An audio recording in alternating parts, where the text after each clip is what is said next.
এরপরে মেয়ে চলে যাবে শ্বশুরের বাড়িতে, ওখানে হবে অলিমা।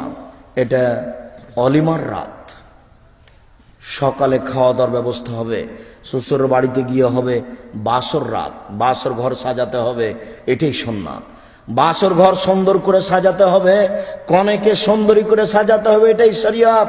আয়েশা রাদিয়াল্লাহু তাআলা আনহা বলেন, আমি আমার বান্ধবীদেরকে নিয়ে খেলাচ্ছিলাম, আমার মা আমাকে চিৎকার করে ডাকলেন আয়েশা, আমি দৌড় দিয়ে আসলাম। তখন আমার মুখে হাতে কিছু ধুলাবালি লেগেছিল, আমার মা পানি দিয়ে ধুয়ে মুছিয়ে একটা ঘরে নিয়ে গেলেন। দেখি সেখানে আনসারীদের মহিলা, ফাসলাহনা হালি, তারা আমার অবস্থাকে সুন্দর করলো। আসমা বিনতে ইয়াজিদ বলেন, কাইয়ান্তু আয়েশা তালি রাসূলুল্লাহ সাল্লাল্লাহু আলাইহি ওয়াসাল্লাম, আমি আয়েশাকে সুন্দরী করে সাজালাম রাসূলের জন্য। এরপরে আমি আয়েশাকে খোলামেলা দেখাবো আল্লাহ রাসূলকে, সেই জন্য আমি আয়েশাকে সাজিয়ে নিয়ে আসলাম রাসূলের কাছে। বিবরণে বোঝা যাচ্ছে নারীকে সুন্দরী করে সাজাতে হবে। বাসর ঘর ভাবি সাজাবে না, সাজাতেও পারে তবে ভাবির সাথে সাক্ষাৎ হবে না। খালাতো বোন ফুফাতো বোন বাসর ঘর সাজাবে না, তারা যদি বাসর ঘর সাজায় তাহলে সূচনাতেই জেনা। বাসর ঘর তার খালা, তার মা, তার ফুফু সাজাবে। এরপরে তাকে সুন্দরী করে সাজাবে, কনেকে সুন্দরী করে সাজানোর জন্য একাধিক সহিহ হাদিস। বিউটি পার্লারে যা কিছু আছে সব দিয়ে তাকে সাজাতে পারে। বিউটি পার্লারে ঢোকা হারাম, ওই মেয়েটার সামনে সে মাথার চুল খুলতে পারে না। বিউটি পার্লারে যা কিছু আছে সব কিছু দিয়ে একটা মেয়েকে সাজানো যায়। উল্লেখ্য যে বিউটি পার্লারে যে নেইল পালিশ আছে, এই নেইল পালিশ কোনো নারী নখে দিতে পাবে না। নেইল পালিশ দেওয়া নীতি হচ্ছে ইহুদি খ্রিস্টানদের পতিতালয়ের মেয়েদের বৈশিষ্ট্য হচ্ছে নখে নেইল পালিশ দেওয়া। ইহুদি খ্রিস্টানদের পতিতালয়ের মেয়েদের বৈশিষ্ট্য হচ্ছে নখে নেইল পালিশ দেওয়া। ইহুদি খ্রিস্টানদের পতিতালয়ের মেয়েদের বৈশিষ্ট্য হচ্ছে নখে নেইল পালিশ দেওয়া। নখে মেহেদি দিতে হবে, হাতের নখে তো দিতে হবেই, পায়ের নখেও দিতে হবে। আপনার স্ত্রী মেয়ে পায়ের নখে মেহেদি দিতে বাধ্য। আব্দুর রাজ্জাক সাহেব, আমরা শুনেছি আল্লাহ রাসূল দাড়িতে মেহেদি দিয়েছিলেন, এই জন্য পায়ে মেহেদি দেওয়া হবে না, এই কথা ঠিক নয়। যদি তাই হয়, রাসূল সাল্লাল্লাহু আলাইহি ওয়াসাল্লাম বলেছেন ঋতুবতী মহিলা যখন ঋতু থেকে গোসল করে পবিত্র হবে তখন লজ্জা স্থানে আতর ব্যবহার করবে। হায়ে জ্বলা মহিলা যখন গোসল করে পবিত্র হবে তখন লজ্জা স্থানে আতর ব্যবহার করবে। তো আতর আল্লাহ রাসূল দাড়িতে যে লাগিয়েছেন, এবার তাহলে ওটা একটা ভুল কথা, এটা একটা ভুল কথা।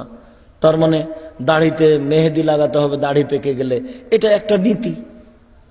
মেয়েরা হাতে নখে মেহেদি দিবে, পায়ের নখে মেহেদি দিবে, এটা তাদের জন্য নীতি। পুরুষেরা আপনার আতর ব্যবহার করবে, এটা পুরুষের জন্য নীতি। রাসূল সাল্লাল্লাহু আলাইহি ওয়াসাল্লাম বললেন নারীরা এমন কিছু লাগাবে যা দেখতে পাওয়া যায়, গন্ধ পাওয়া যায় না। নারীরা এমন কিছু জিনিস ব্যবহার করবে যা দেখতে পাওয়া যায়, গন্ধ পাওয়া যায় না।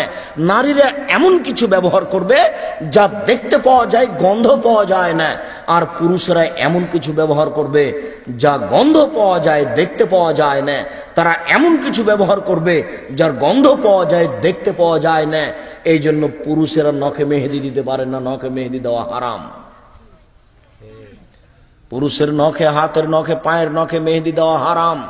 শুনুন সম্মানিত উপস্থিতি, মহিলারা কপালে টিপ দিতে পাবে না, কপালে টিপ দেওয়া নাজায়েজ, হারাম।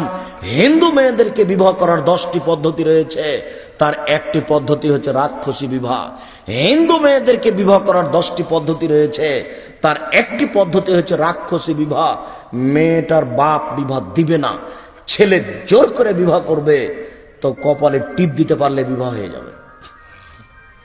কপালে টিপ দেওয়া প্রথা হিন্দুদের পক্ষ থেকে এসেছে, এই জন্য দেওয়া যাবে না। শুনুন, ভুরু প্লাক করতে পারবে না, ভুরু তুলে চিকন করা হারাম, এটা সৃষ্টির পরিবর্তন। ভুরু তুলে চিকন করা হারাম, এটা সৃষ্টির পরিবর্তন। দাঁত ছিলে চিকন করা হারাম, এটা সৃষ্টির পরিবর্তন। দাঁত ছিলে চিকন করা হারাম, এটা সৃষ্টির পরিবর্তন। আঁটো সাঁটো ব্রেসিয়ার পরে সে নিজেকে যুবতী দেখাচ্ছে, এটা হারাম। প্রয়োজনে সে ব্রেসিয়ার ব্যবহার করতে পারে, এটা তার প্রয়োজন। উঁচু স্যান্ডেল ব্যবহার করে সে নিজেকে লম্বা দেখাচ্ছে, এটা প্রতারণা, এটা হারাম। সে তার প্রয়োজনে স্যান্ডেল ব্যবহার করবে, সেটা ভিন্ন কথা। সম্মানিত উপস্থিতি, বিষয়গুলি খুব খেয়াল করে থাকবেন। এখানে আরেকটি কথা বলছি, নখ যেন বড় না থাকে। দেখবেন আপনার মেয়ের বাম হাতের নখগুলি বড় আছে, ও ধর্মের দাম দেয় না। আপনারও একটা নখ বড় আছে, এরকম কুনীতি কেন, এত জঘন্য নীতি কেন নিজে বুঝতে পারেন না যে আপনি মুসলিম? নবীগণের বৈশিষ্ট্য ছিল 10টি, সকল নবীর বৈশিষ্ট্য 10টি। এক কাসু সারেব, মোচ কেঁচি দিয়ে কেটে ফেলতে হবে, ব্লেড দিয়ে নয়। মোচ কেঁচি দিয়ে, গোফ কেঁচি দিয়ে কাটতে হবে, ব্লেড দিয়ে নয়। অফ লোহা, দাড়ি বড় করতে হবে, দাড়ি চেঁচে ফেলাও যায় না, দাড়ি ছোট করাও যায় না। দাড়ি চেঁচে ফেললে চোখের পাওয়ার কমে যাবে, দাড়ি চেঁচে ফেললে স্ত্রী মিলনের ক্ষমতা কমে যাবে, দাড়ি চেঁচে ফেললে সময়ে দাড়ি খোঁচ খোঁচে থাকবে, স্ত্রীকে খারাপ লাগবে, কষ্ট পাবে মুখে। বোকা মহিলাও তো বুঝে না যে দাড়ি থাকলে কি হয়, এই জন্য দাড়ি চাচার তালে গেছে। ও তো বুদ্ধি নাই, ও তো সংসারও বুঝে না, ও খায় পায়খানা করে দিন কাটায়, এই তো তার হিসাব। দাড়ি চেঁচে ফেললে ও পুরুষের সাথে নারীর সাদৃশ্য হয়ে যায়, এটা অভিশাপ। দাড়ি চেঁচে ফেললে ও নারীর সাদৃশ্য হয়ে যায়, এটা অভিশাপ। 3, অজু গোসলের সময় গিরাগুলি ভালো করে ধৌত করতে হবে। 4, নাথু লেবেতে বগলের লোম উঠিয়ে ফেলতে হবে। নারী পুরুষ একই হুকুম।